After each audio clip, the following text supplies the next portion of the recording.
ചക്ക വരട്ടിയതാണ് ഇന്ന് ഉണ്ടാക്കാൻ പോകുന്നത്. ഞാൻ ആദ്യമായിട്ടാണ് ചക്ക വരട്ടിയതുണ്ടാകും. ചക്കയിലുള്ളൊരു വിഭവം ഒന്നും തന്നെ ഇതുവരെ ഉണ്ടാക്കിയിട്ടില്ല. ചക്ക പൊളിക്കുന്നത് തന്നെ ഇതിന് വേണ്ടിയിട്ട് ആദ്യമായിട്ടാണ്. ഞാനിത് ഉണ്ടാക്കിയത് യൂട്യൂബ് നോക്കിയിട്ടാണ്. ഇതുവരെ ചക്ക കൊണ്ടുള്ളൊരു വിഭവങ്ങൾ ഇതുവരെ ഉണ്ടാക്കിയിട്ടില്ല.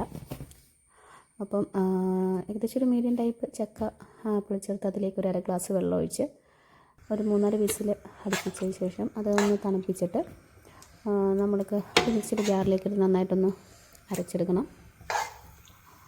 അത് നന്നായിട്ട് അരച്ചതിന് ശേഷം അതൊരു പാത്രത്തിലേക്ക് മാറ്റി വെച്ചിട്ട് പിന്നെ നമുക്ക് കുറച്ച് ശർക്കര എടുത്തിട്ട് ഉരുക്കണം.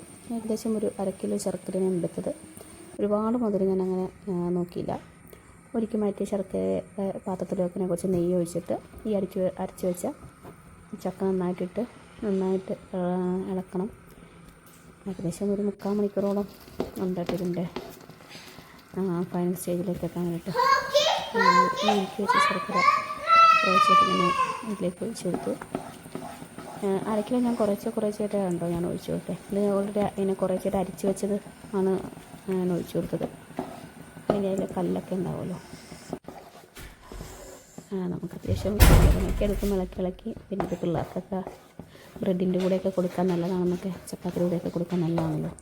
ഇവിടെ കൂടുതലും ചോക്ലേറ്റ് സ്പ്രെഡ് യൂസ് ചെയ്യും. ജാമൊന്നും അങ്ങനെ കൊടുക്കാറില്ല. അപ്പം അതിൽ നിന്നൊക്കെ മാറിയിരുന്ന് പരീക്ഷിക്കാമല്ലോ എന്ന് ഓർത്തിട്ട് ഉണ്ടാക്കിയത്. പിന്നെ ചക്കയുടെയൊക്കെ ആണെങ്കിലും കുഞ്ഞിനും ഹസ്ബൻഡിനൊക്കെ ഇഷ്ടമാണ്. അങ്ങനെ ഏകദേശം അതിൻ്റെ ഒരു ഫൈനൽ സ്റ്റേജിൽ ഞാൻ ഈ ഒരു പരുവത്തിലെടുത്തുള്ളൂ. കാരണം ജാമായിട്ടൊക്കെ യൂസ് ചെയ്യാൻ വേണ്ടിയിട്ട് ഒരുപാട് കട്ടിലോട്ട് പോയി കഴിഞ്ഞാൽ സ്പ്രെഡ് ചെയ്യാൻ പാടായിരിക്കുമല്ലോ. അത് ഈ ഒരു പരുവത്തിലാണ് എടുത്തത്. പക്ഷേ നല്ല ടേസ്റ്റ് ഉണ്ടായിരുന്നു കേട്ടോ. എല്ലാവർക്കും ഭയങ്കര ഇഷ്ടപ്പെട്ടു. കുഴപ്പമില്ല. അവന് ഞാൻ കൊടുത്തപ്പം ചെറിയ രീതിക്ക് ഞാൻ എന്തെങ്കിലുമൊക്കെ ഒന്ന് സോപ്പിട്ട് അമ്മ കഷ്ടപ്പെട്ടെന്നൊക്കെ പറഞ്ഞപ്പോൾ കുറച്ചൊക്കെ കഴിച്ച് നോക്കി. എന്തായാലും എല്ലാവരും ധൈര്യമായിട്ടൊന്ന് പരീക്ഷിച്ചു.